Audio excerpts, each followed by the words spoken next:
This tutorial is going to cover the basics of creating breakout rooms using Google Meet and Google Classroom. I am at the title page of my grade 6 to 8 social studies classroom, and you can see here in the banner there's an opportunity to generate a Meet link. Now, this is a nicknamed Meet that will only be available to your class. So what I'm going to do is copy and paste my link into a Google Doc. I made this Google Doc and I have my specifics here just for some advice. So for our breakout rooms, you should have your class period, your title and date, as well as your pre-selected groups. This is going to keep you organized and stay on track, especially since they're nicknamed meets. That way that you're not sending the wrong room to the wrong group. So I have my meet right here. And you can see here that there's all of the meets always start with meet.google.com/lookup. And then all of this stuff after the / is the specific name. So what I'm going to do is copy and paste this link into as many groups as I want to. And you'll see what I mean in a second. So now I have my 5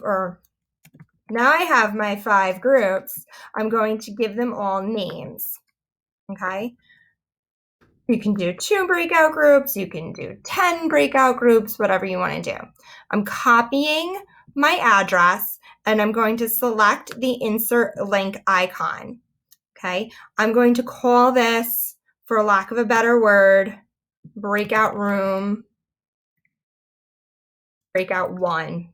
Okay, and then here we have the opportunity to edit. So I'm deleting everything after lookup. Okay, so you can see I have meet.google.com/lookup, and I'm going to title it breakout 1. Now I'm going to hit apply. I'm going to continue to do this for the rest of my rooms. Okay, so I'm going to go highlight my link, go to the insert link icon, title my text, breakout 2, and then rename the address of the link.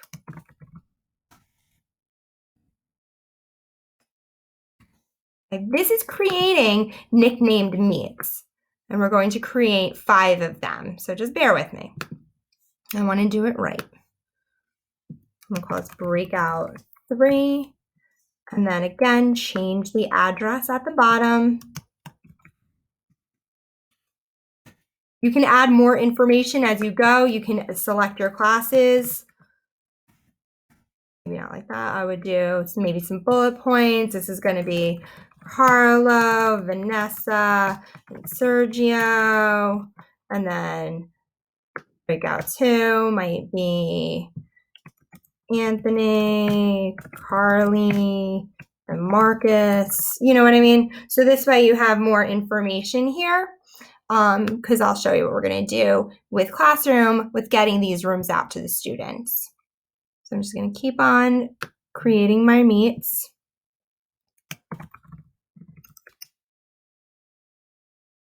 Okay. I'm always quick to press apply before I'm done. Breakout 4. You can name it anything you want, but I just like to stay organized. If I'm calling them breakouts, that's what they're going to be. Okay. And again, this is just a basic. We can do this. We can put our links into a Google Slides page with different directions. We can create an escape room. We can do some social emotional learning. We can do Socratic seminars. There's really all sorts of things that we can do. So see here, I made a mistake because I was talking. So I'm going to highlight my link again, and then I'm going to hit this edit button, and I'm going to retitle it Breakout 5. Because you can see I named the meet Breakout 5. Just want to stay organized. Okay, so now we have our breakout rooms on a Google document. Now this is really the most basic way you can do this. I have this Google Doc. I can go into my Google Classroom, and I can post it. I would post this as a material so that students cannot edit it. So I'm going to call this breakout rooms. And then I would make a nice description, and then I will add this file from my Google Drive. Okay, so I have my Google Drive, I have my copy of my breakout rooms here, and I'm going to select insert. So what you would put, the information on that Google Doc would have the students that would report to each breakout room. Okay, the other thing that you can do instead is add the link itself and assign it to certain students. Okay, so I have my material, I selected add link, and now I have my link. So I'm going to go into my room again, and I'm going to hit this button here that says copy link, and then I'm going to paste that link into the material. Now, instead of assigning this to all of my students because I only want a small group, I'm going to select that group. So I'm going to deselect all my students, and then I'm going to select the students that I want. So Bevan, Brenda, and Colleen are going to be in this group. Then I can post it. And I would repeat that post for every group. I hope that makes sense.